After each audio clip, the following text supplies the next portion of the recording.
хөгжлийн бэрхшээлтэй хүний эрхийн асуудал дээр ялангуяа Монгол Улсын үндсэн хуульд заагдсан 18 эрхийн асуудал дээр маш олон эрхээ эдэлж чадахгүй байна гэдэг комментууд олон иргэдийн жишээнүүд бид нар төр байгаа. Тэгээд ер нь бүх эрхийн хамгийн чухал эрх бол улс төрийн эрх байгаа.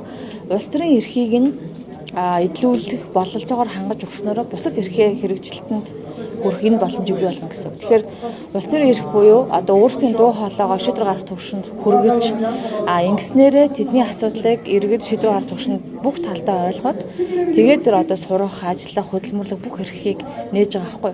Тэгэхээр энэ дэр хамгийн чухал үүрэгтэй институт бол улс төрийн нам байгаа.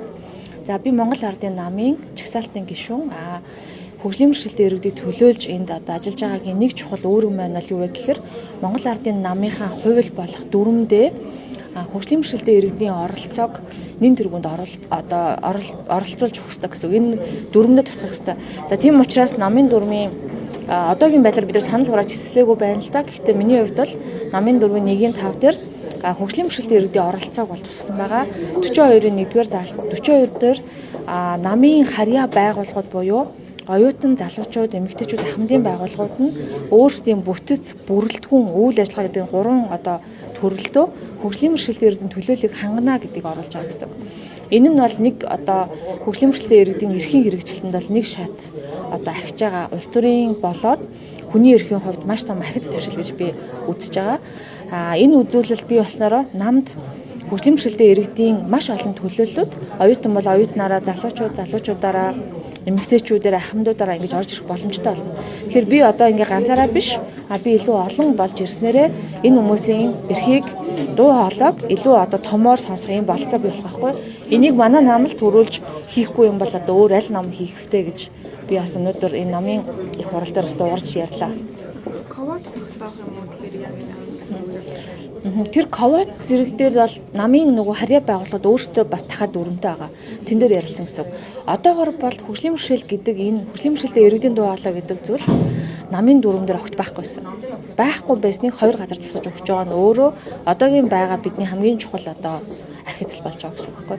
Хит бас бүх юм дээр жижиглэх юм бол дахиад нийгмийн бүлгүүд дахиад тусдаа орж ирнэ гэсэн. Тэгэхээр эхний ээлжинд эмэгтэйчүүд дараа нь хөгжлийн бэрхшээлтэй иргэдээ ямар ч тусгаж өгөх зөв гэдэг байдлаар саналаа өгөөд ингэж байж байна. Тэгэхээр дүрмийг их хуралд оролцож байгаа 2000 гаруй гишүүд нь бол энэ өөрчлөлтүүдийг бол дэмжин байхаа гэдэгт бол итгэлтэй.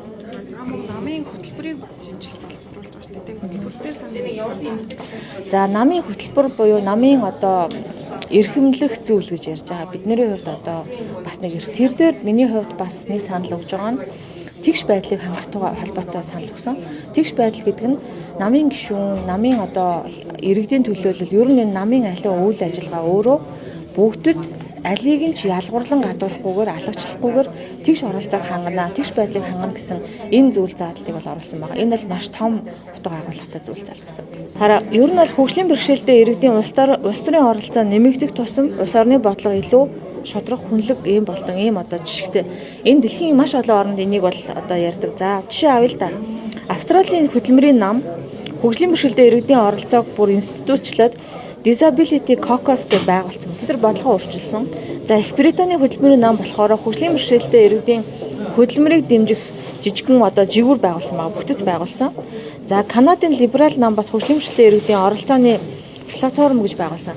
Энэ мэтчилэн дэлхийн маш олон намууд дэрэгдээ хөгжлийн бэрхшээлтэй иргэдийн бүтэцийг байгуулад бүтэцтэй оролцсон байхгүй юу?